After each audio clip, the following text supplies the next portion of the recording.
An old place, a little run down.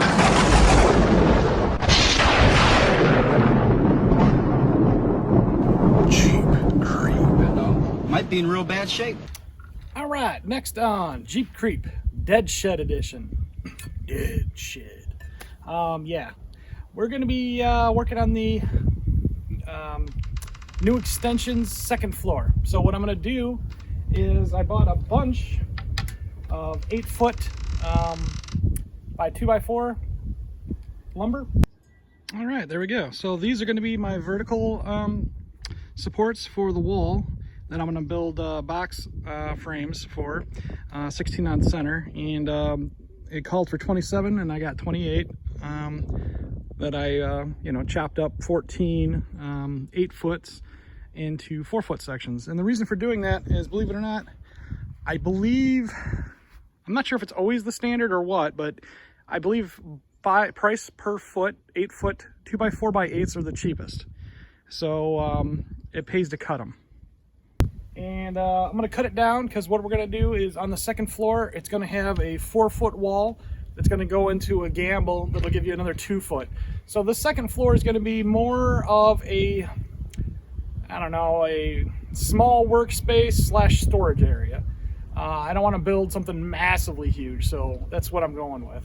But so the first thing I'm going to do is just get these all cut down into 2 4s, each of my 8s, and I'm still doing the center on 16 for all of them. So let's get started.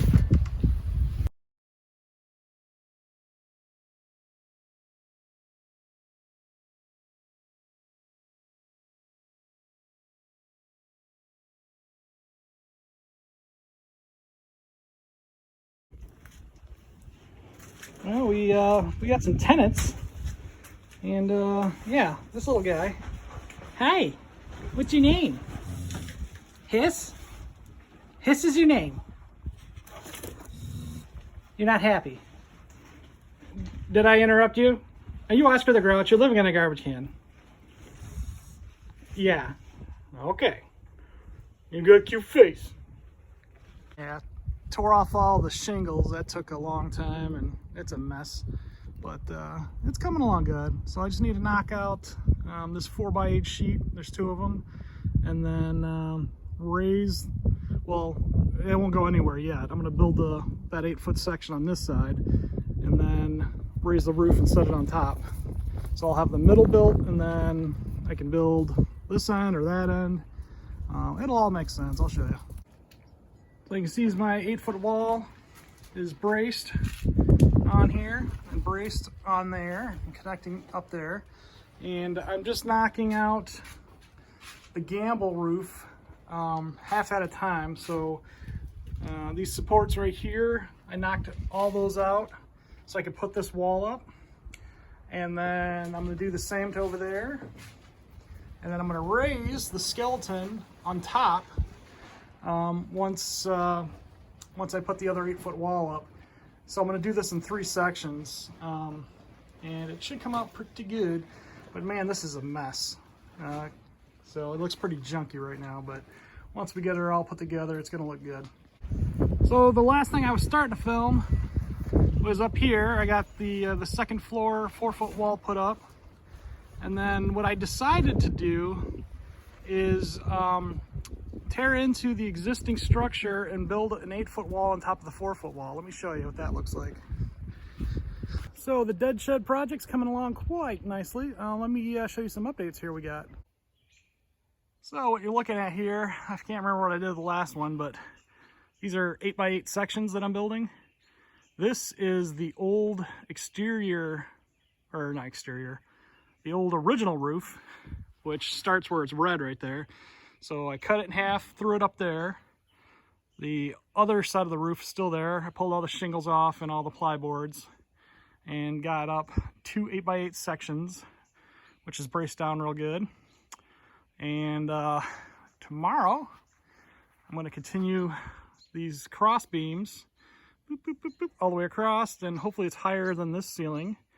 So I have a second floor to work from because it is tall. The top of this is 12 foot.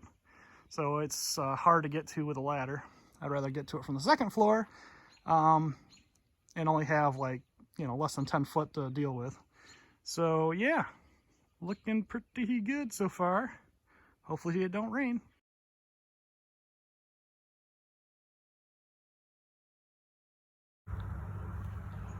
So what we got going now, we've got our temporary, changing it from a gambrel to a A-frame, and yeah, we got all the flooring in. There, I'll get up there and take a look.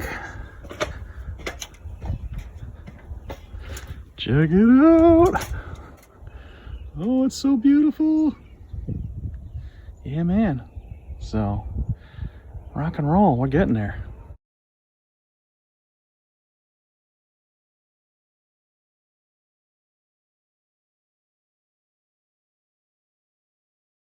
All right, another day's work, but necessary to get done. Reinforcing all the beams. See, the dark ones are the originals. Put 2 in between each one, so they're all 16 on center on both sides. Nice. Oh boy, what a pain. So I got the peak up. I was able to just lift it up through the A-frame rafters, or A-frame trusses, I should say. And then to get the outer ones on, doing this by yourself is kind of tricky. So as you can see, I've got a nice little conveyor system, pulleys, well, not pulley, but I'm just pulling on it, tying it off, getting on the other side, pushing it up, untying it, putting it on my H clips. It's just back and forth, back and forth. There she is, got the roof on her, looking pretty snazzy. Just need to get the shingles and drip edge up now. That'll be the next big step. So, yeah, looking good, looking good. Maybe windows on the second floor, thinking. Not sure yet, but loving it. Brand new roof, looking sharp. Matches the house, hard to see.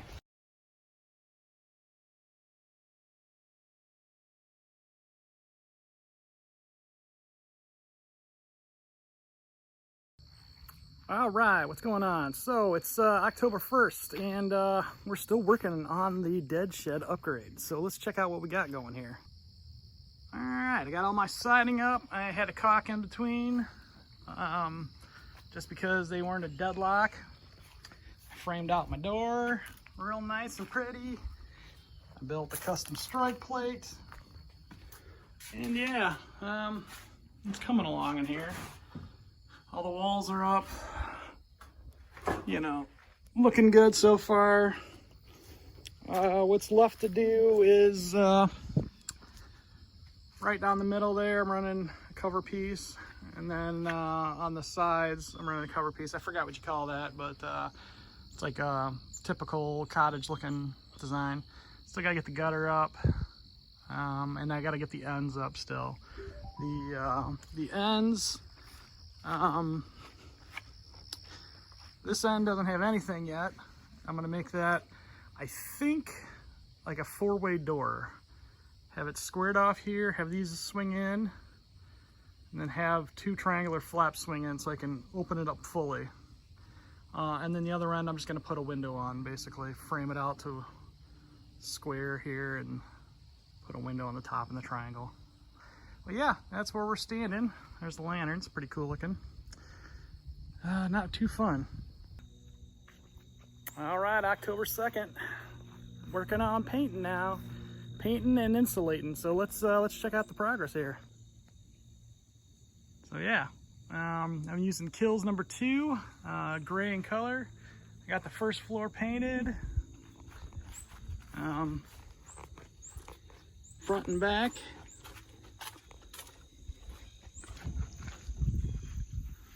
And I painted the seams because I have caulk and I wanted it to not show up, so I made sure to paint that first.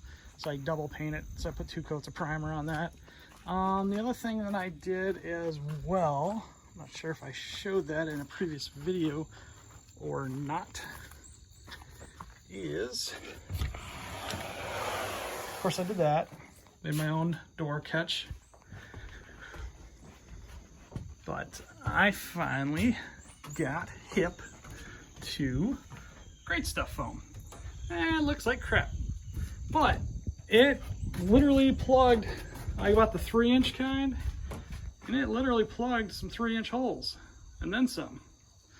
So it's a bit messy to learn and to use, but like for filling gaps and cracks, even large ones, it can be done. I mean, look at that big old blob that I had to do because there was a big hole there. You just keep building up, like build a wall ground up, and you can fill any size hole almost.